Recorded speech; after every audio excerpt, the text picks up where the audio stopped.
հարգելի գործընկերներ, հարգելի հյուրեր, թեման, որի կապված այստեղ ասպիսեք հրավերելու բանախոսների վերաբերում է հոլոքոստին և հայոց ցեղասպանությանը։ Մեր բանախոսները կփորձեն զուգահեռներ անցկացնել այդ երկու ցեղասպանությունների միջև և կլսենք նաև ձեր մեկնաբանությունները, թե ինչու առ այսօր այդ ցեղասպանությունները շարունակվում են, այդ հայոց ցեղասպանությունը և հոլոքոստն են նախապատվությունները, որոնք չդատապարտելով, ճիշտ չմեկնաբանելու պատճառով այսօր շարունակվում են ազգերի ոչնչացումները կամ դասաների։ Նախ գուցե տանք առաջին հերթին ձեզ պարոն Անիբեկյան։ Այդ օրը ՄԱԿ-ի կողմից ընդունվեց ընդամենը 2006 թվականին իր հիշարժանների ցանկում, քանի որ արդեն հաճախակի են դարձել զանգվածային էթնիկական զտումներն ու բնաջնջումը աֆրիկյան երկրներում, Ասիայում,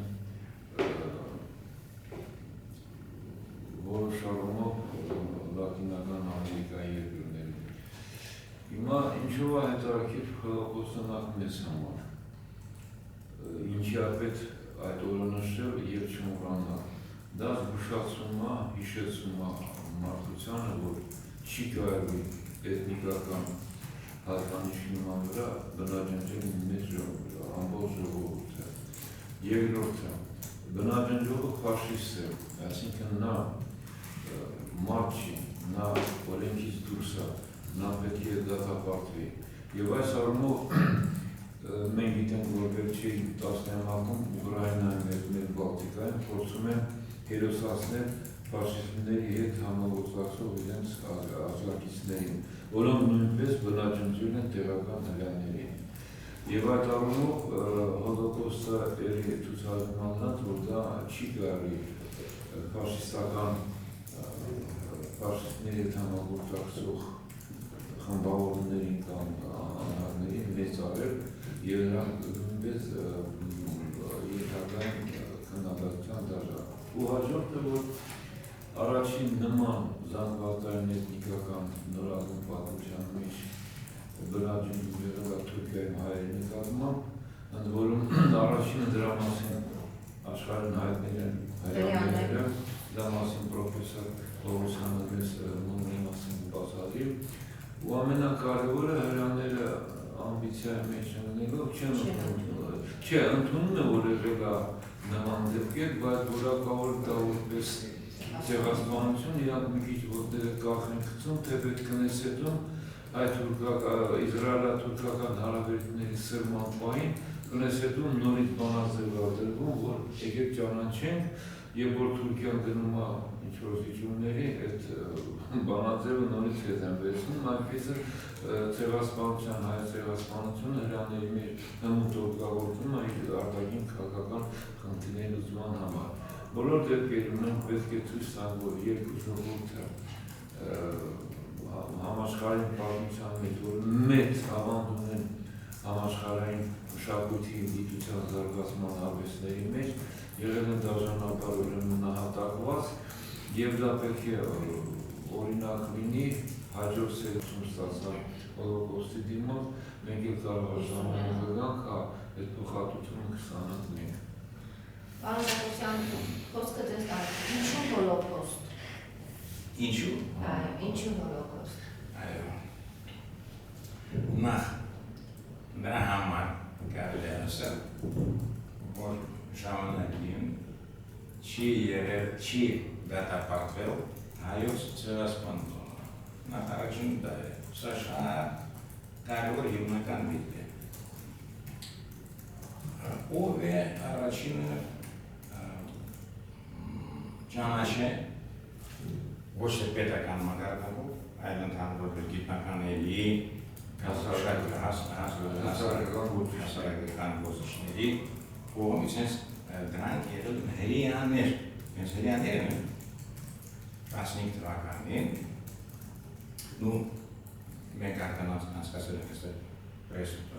բանասուրից Ահարոնի հետ, որտեղ որ նշել ենթադրենք, որ շատ այսպես նվիրված ինչ-որ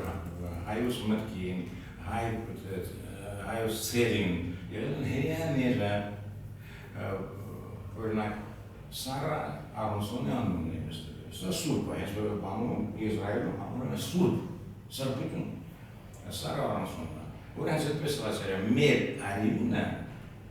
հայերի արյունն է, հենց այդպես։ Այդ Եղբայր Ալեքսանդր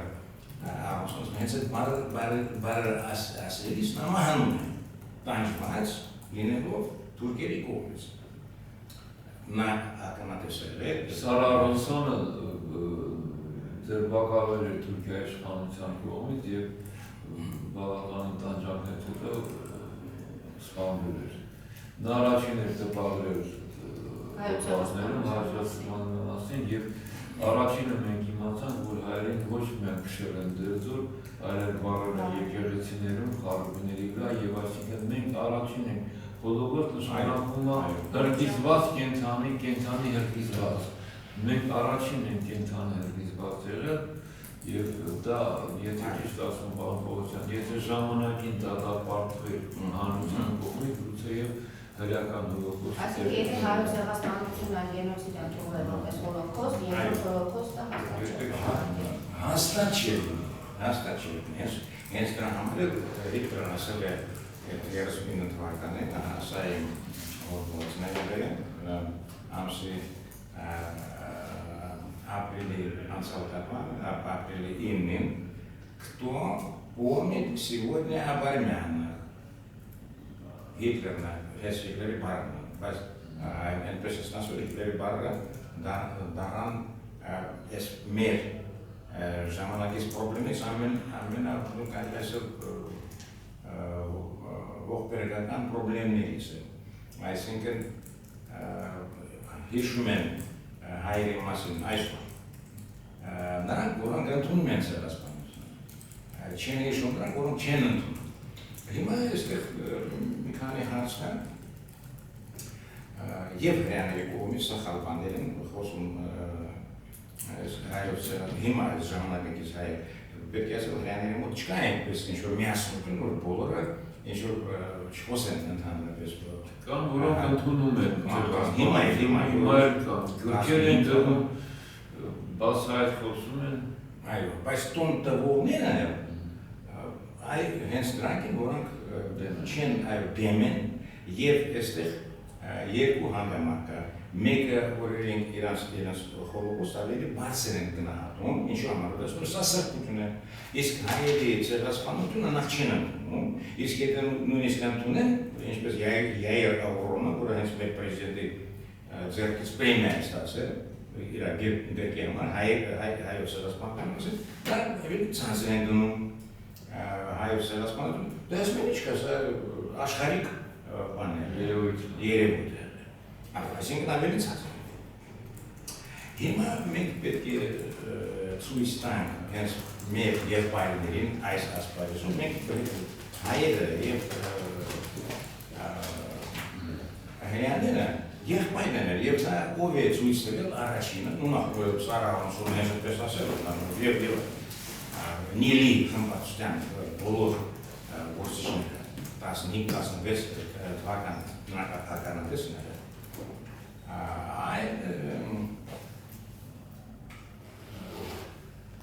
միտքը այն է, որ մենք պետք է ցույց տանք այստեղ ցեղասպանությունը ունի ընդհանուր հիմա ինչպես անվանենք հոլոկոստը կամ երբ շոա մենք հայերս ասում ենք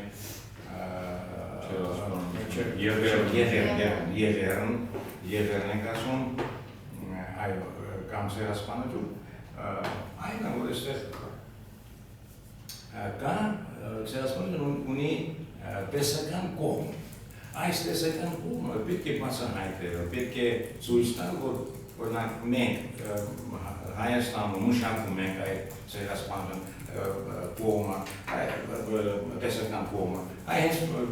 հոդված մի քանի հոդվածներ որոնք հենց դա են մշակում հիմա այդ ցեղասպանության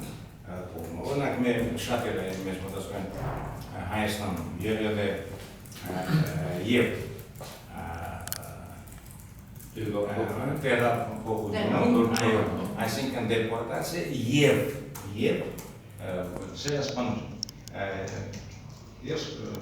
ցեղասպանություն գենոցիդ այնիշ դրանք է երկուսը լրիվ նույն բանն են դրանք լրիվ մենք չենք խոսում ինչ-որ Ֆրանսիայում կամ որևէ տեղ ինչ-որ այդպես տեղափոխել են մի քանի մարդիկ ենթադրեք մինչև 500 հոգի պստոսը մի ամբողջ ազգ տեղափոխում հիմա նման բան չի եղել ընդհանրապես պատմության մեջ եւ դա եղել է սպանություն ուղղակի ազգի սպանություն այսինքն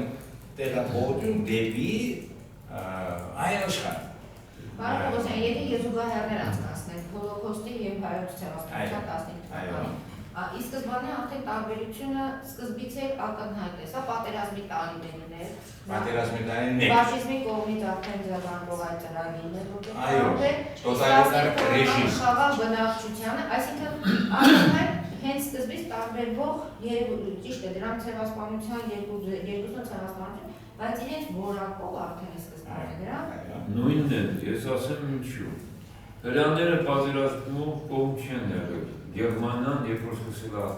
իր նվաճողական պատերազմների եվրոպական պետությունների Ռուսաստանի, հրեաները ոչ այն կողմն եկել, ոչ այս կողմն եղել։ Հրեաները պետք էին, որ գերմանական ազգը միացնանար, ինչպես հիմա Ադրբեջանը հայերից հասարակում, որպես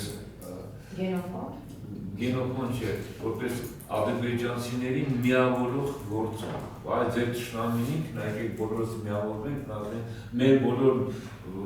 պակասները, վնասները հայերն են։ Նույն բանն արեց, ուրեմն արեց Հիտլերը, որ մենք վատ ենք ապրում, մենք հարստությունը հրեաների մոտաբան, մենք պետք է նրանցից կարողանանք ազատվել։ Երկրորդը նույն էլ հայերը ռուս-թուրքական պատերազմին կամ թուրք-եվրոպական պատերազմին հայերը մատրոչով կողմ չեն եղել։ Կարող է եւ թուրքական բանակում հայերներ եւ ռուսական բանակում եւ այլն։ Այսինքն այստեղ նրանք եղել են ուղղակի զոհաբերվել խաղաղ բնակչությունը, որ եղել է անպաշտպան։ Ռուսը գոնե Բելարուս ուկրաինացին զենքը ձեռք նայել, կարող է իրեն պաշտպանել։ Սա անպաշտպան ժողովուրդը, երկրորդը հրկիզումը։ Ինչի այսօրը հոլոկոստը, այսօրը սովետական բանակը ազատեց Օսվենցիմը, որտեղ ամենամեծ զոհաբերությունները տվեցին հրեաները։ Ընդ որում, ինչի են հրկիզվել, որտեղ մի քիչ իրանք բան են անում, պատմական փաստերը հեղափոխում են։ Երբ որ խնդիր եղավ ինչ անել դիակների հետ, Հարցի լուծման տարբերակը գտան։ տարբերակները այրեն, փոշին բան անեն։ Այսինքն նրանք դիակներն են հրկիզել, իսկ հայերին ողջ են հրկիզել։ Մենք ենք իսկական հրկիզվածները, եկեղեցիներում, խարույկներում եւ այլն, որ երեխաներին գցում են բարբառորեն խարույկներում եւ այլն։ Դա շատ կարևոր հանգամանք է, բայց բոլոր դեպքերում նորից եմ ասում։ Պարոն պրոֆեսորը ճիշտ ասում, մենք պետք է տեսականորեն ճիշտ բնութագրենք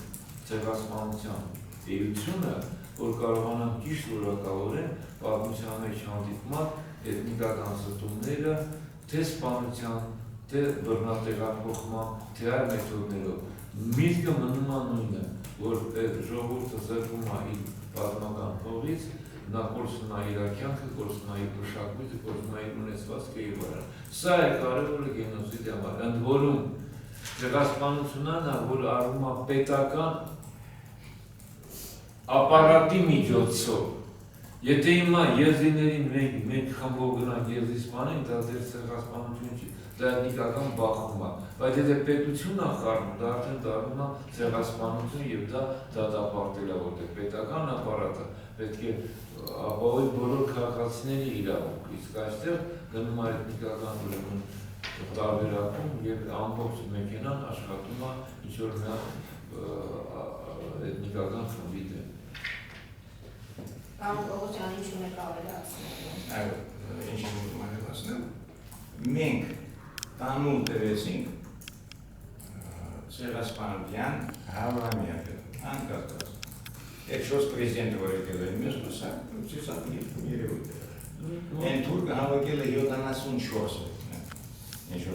որ եկել են Թուրքիա, չէ՞։ Այդ օրը, որպես իրենց հաղթանակի օր են նշել, թեպետ հաղթանակ չի եղել։ Էլի պատմության խեղաթյուրը։ Մենք, այո, տանուլ ենք տվել, ես մեր խորերը, պետք է կսենք հրաների կանուսը, որ մեր դիպլոմատյան, կնաս դիպլոմատը, այսինքն բլոր, молчаливая դիպլոմատը, ոչ մի Մի աշխարհի երկրորդ մասնակցությունը պոռնոգությունն դա քաղաքականությունն է։ Ես զարմանում եմ, Թուրքիայի գործընկեր կգա Հայաստան, թե կգնա Թուրքիա, որ այդ ունի ռազմական, տնտեսական եւ այլ կապերը։ Մի հատ երկաթ պետություն է, աշխարհի 3-րդ թե 4-րդ բանակն ունի, 5-րդ ամեն ինչ որ է, մի զարմանում։ Կազմակերպչական այդ գաղափարական առումները նրանք մեզանից մեծ քայլ են։ Դե այո, իհարկե կարևորը սա է, դու լրիվ ճիշտ ես ասում, բայց լրիվ ճիշտ ասացի, բայց մենք պետք է ուշք լինենք, տեսական Ռեսուրս գիտելիքի կողմից, բոլոր գիտելիքը, ամենուշև ունակությունն է մարդում, знание. Самая мощная способность. Платон имеется, это гались знание, сила и мышакался. И мы, кстати, пацаны, свой стань, ларумен, где-то мег ларумен, там громи папа. Я кочаны, милопе. Ցեղասպանության տուն թանգարանում են, ցեղասպանության, այսինքն գենոսիդների հետազոտման կենտրոն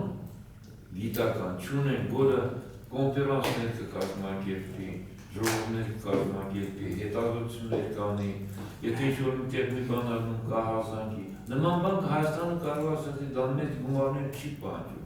ուղղակի պետք է դառնի նպատակաուղղված եւ գիտակցված, ցանկություն լինի այդ բանն անել։ Մենակ վերջ ցուցահանդեսը ցուցանկարներ հետո ինչ, սա пассив դիրք է։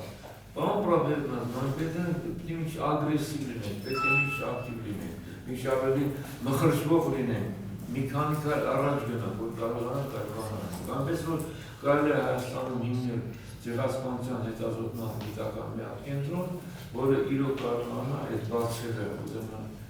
լրացնի, մութ տեղերը ուսաբանի եւ արդեն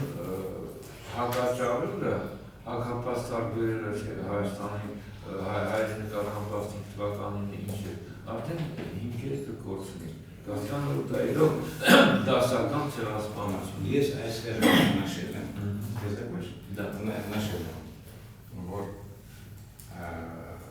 մի աշխատություն է լույս տեսել,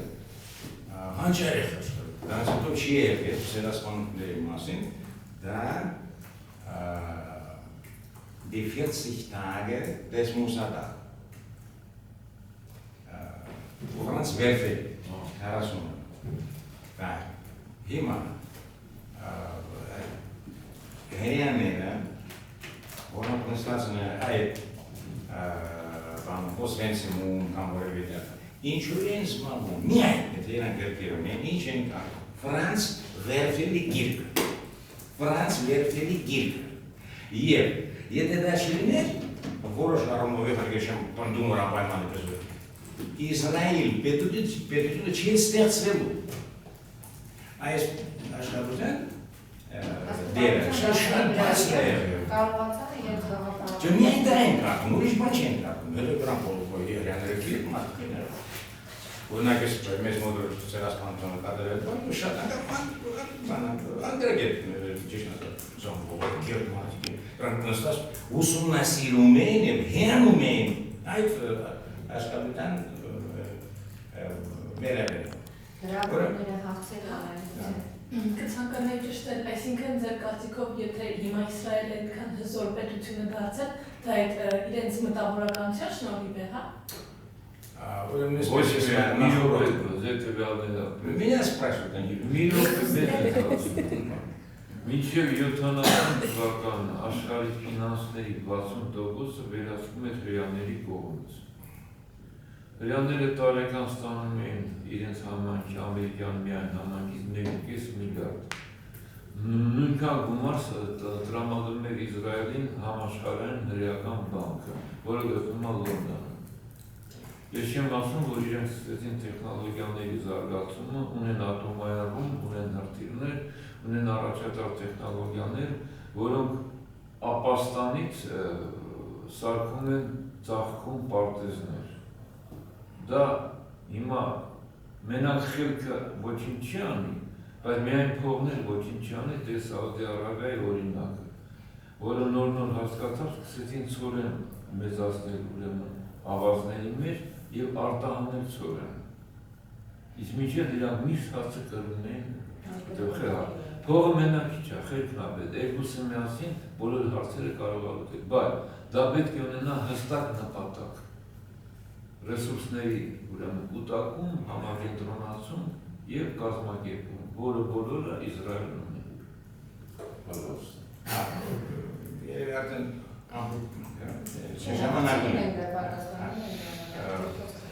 ամեն դեպքում մենք պետք է հարգենք հրեաների ցավը, վիշտը, ինչպես Սարա Ավոնսոնը հարգում էր հայերի վիշտը, սա անկասկած չպետք է վերավարական բաներ ասենք, օրինակ երբ որ ասում են ինչ-որ այդպես վիճելով հրեաների, ոչ մի վեճ չպետք է լինի, մենք նույն բանն ենք, մենք նույն ցեղն ենք փաստորեն։ Իրարից են կանանց Ֆրանս Վերֆելը ցույց տալիս, մենք փաստորեն ոնց միասին լինենք հրեաների հետ։ Դա բանս ցույց է տալիս։ Ուրեմն չի կարելի ասել ենթավերավորական ձևով, թե տարբերությունը որպես ցույց տանք, որ մեր ցեղասպանությունը ավելի դուք ասում եք ձերն ավելի բարձր, մենք ասում մեր ավելի բարձր։ Դրա համար մենք ինչ ենք ասում, չկա բարձրացած, կամ չկա։ Ուրեմն ձեզ մեզ ոչնչացրել են մեր հայերս մեր տերիտորիայի վրա, իսկ ձեզ ոչնչացրել են տարբեր տերիտորիաների վրա, որոնց ձեզ չեն, ձերը չեն եղել։ Դա ուրեմն մենք դարձում ենք հրեաների համբարական հաստ, իհարկե վերավորական։ Մի խոսքով նման հիմար բաներ չի պետք է ասել, պետք է հարգել հրեաներին անկասկած։ Դե հասել կան։ Համենայն դեպս, несмотря на то, что, допустим, и мы вспоминаем жертв Холокоста и так далее, то есть у меня вопрос, вы знаете, они вспоминают жертв геноцида, какие-то 24 апреля, также организовывают какие-то пресс-конференции, либо... Вы знаете? Я спрашиваю вас, у меня просто нет информации подобной. Если такое... Ուրեմն մակը որոշում է ընդունել, որ այդպես օրը չէ, պետք է ամենտեղ նշվի մակի որոշումն է։ Միայն հրեաների համար, հայերի համար ոչ մի չկա։ Դրա համար անարդարություն է սա։ Բայց ով են ձեր այսպես приложил руку к этому, հենց իրեն հրեաները, որ հայերի մասին չխոսեն։ Խոսեմ միայն իրաց։ Միայն իրաց մասին։ Եվ այստեղ ինչ կա, պարզ ցույց եմ տվել, մի քանի հոդվածում, որ հրեաները մի կողմից շատ են հարգում իրենց սպանվածներին, մյուս կողմից շատ այդպես պրակտիկ ձևով, պրագմատիկ ձևով շահագործում են այդ իրենց ողբերգությունը։ Հենց որ մի պատվիրակությունը գալիս Իսրայել, միանգամից գիտեք, որ վիճակը գիտեք, դա մենք դուրս ասենք, այ հիմա պայմանագրեր մեր օգտին ընդունենք, այսքան օգնում ենք մեզ տալիս ֆինանսական եւ այլն։ Հիմա եթե այդ ռեպարացիաները ստանալ, ոնց ասել, դա շատ հասարակ զուգ է, արդեն դες միտքը սա է։ Եթե Հայաստանը ստանա, ասենք թե ճանաչված լինի ցեղասպանությունը, Հայաստանը ստանա, իհարկե ավելի քիչ կստանա։ Հիմա բամբուկ չենք ուզում ստանալ։ Ուրեմն այստեղ այս միտքը կա, անկասկած, լեյֆակի։ Еще один вопрос. Я, конечно же, не оправдываю нас, всех вместе взятых, якобы говорят, аргументируют тем, что мы 70 лет были в Советском Союзе, у нас были руки и ноги завязаны, мы не могли этот вопрос громогласно поднимать и так далее. Это не оправдание, то есть было бы желание, можно голос вернуть. С другой стороны, мы имеем то, что имеем. На сегодняшний день вопрос о признании геноцида армян, то есть висит в воздухе. Он пока активно не обсуждается мировым сообществом. Что мы должны, на ваш взгляд, что должно делать, помимо исследовательских этих институтов, помимо лоббинга, что должно быть у армянской молодежи, какое мировоззрение, какой рычаг мы должны молодежь использовать, чтобы все-таки донести, может не сегодня, так завтра донести до мировой общественности. Там можно оправдывать все и говорить, что там по политическим соображениям и так далее. Все мы это все проходили, как бы все вокруг, да. Արտեմես Մշեցի, որ տեսական կողմը պետք է ցույց տա, որ մենք ամեն ուժեր ենք, սա շատ կարևոր բան, որ մենք բաց ենք։ Վերաբերում մեզանից պետք է սովորենք մի քանի բան։ Սա բաց բան է, հետո իմ գիտական ղեկավարը հրյա է եղել, հիմա ինքը կա 102 տարեկան այնպես որ աստված պայել եւ գերմաներեն լեզուն սովորել եմ հրյայի մոտ շատ հայտնի այնպես որ շատ լավ գիտեմ այդ մասը իրենք այդպես բոլորը չեն բանում ինչ-որ խանգարում հայերեն, բայց Գերակշռող մասը եւ հետաքրքիրը այն է, որ նրանք, որոնք տուժել են պատերազմի, նրանք են ասում մեր հոլոկոստը ավելի բարձր պետք է գնահատել, քան թե հայերի ցեղասպանությունը, որ փաստորեն ոչ մի ցեղասպանություն չի, այլ զանգվածային սպանություն, massive убийство, այդպես զանգվածային սպանություն։ Հիմա դրանից բացի մեր պետությունը պետք է ավելի համարձակ հանդես գա, առաջին հերթին իհարկե դիպլոմատիան, ինչ որ պետք է, մի խոսքով պետք է մարդիկ լինեն, որոնք կարողանան խոսել։ Как глашатаи, как бы Армении, которые... Нет, вот, например, Папа Римский, հայտարարում է, որ եղել է ուրեմն եղել է հայերի, ցեղասպանություն, հետո հрьяաների, հետո ինչ-որ Ստալինյան, այդ ваше святейшество, քույր գործն է այնպես այդպես կարակակը, ոչ մի խոսի միայն հայոց ցեղասպանության մասին։ Հիմա մեր պետությունը այդ նման հարցերով պետք է զբաղվի, ասում են նրանք, ոչ մի բան չի անում։ Ակտիվ դեր պետք է հետո փիլիսոփայական դերը հիմա շատ է բացում, այսինքն տեսական կողմը շատ է բացում։ Ոչ մի փիլիսոփա ես չեմ տեսնում պետական գործիչների կողքին։ Ոչ մի չեմ տեսնում, ոչ մի։ Ո՞վ է դրանց խորհուրդներ տալիս չեղոսկողում։ Ինչի հիման վրա բաներ են ընդունում, այսինքն ավելի շուտ ոչ մի որոշում չեն ընդունում, կարող լարով են։ Էսա այդ պետք է շատ ակտիվ ձևով պետք է ենթադրենք, այս սպանությունը, որ է բանում, Պրիմակովի կողմից, սա ինչ է, անկասկած թուրքերի կողմից է, որ դուք ուզում եք հարվամեկը տոնենք, մենք ձեր հարվամեկը գյորբեկ կանենք, սուրկական բարը, գյորբեկ, знаете, что это գյորբեկ? Ну, я слышала. Այսինքն պախտորեն բան, вообще, կապչանցն են եղան, և արեցին, մերոնք սուս են, ոչ մի ձեն չանց։ Ես հենց դա ինչ կարող հիմա դուրս է եկել մի ներվային սոլդատ է կամ ինչ-որ, ոչ, այս սոլդատ եղել է շովինիստ, որտեղ Ռուսաստանում հիմա շատ է հենց ում վրա է հենց Պուտինը, այն նման լագոտների վրա, այն ոնց է Պրիմակով, այսինքն իրաց մոտ մշակված է хороший ռուսկի նացիոնալիզմ, ում կողմից, Պուտինի կողմից։ Ես եկան եմ գրել դրա մասին, որ հիմա արդեն երևի իմաստեցության դակ, հիմա էլ չեն ասում хороший русский национализм, ասում են patriotism, благодаря мне։ Են դուսում, հիմա ինչ-որ, մենք հմից պետք է ասել ռուսնեն, մենք ներուխտություն խնդրենք դրա։ Не было, нет,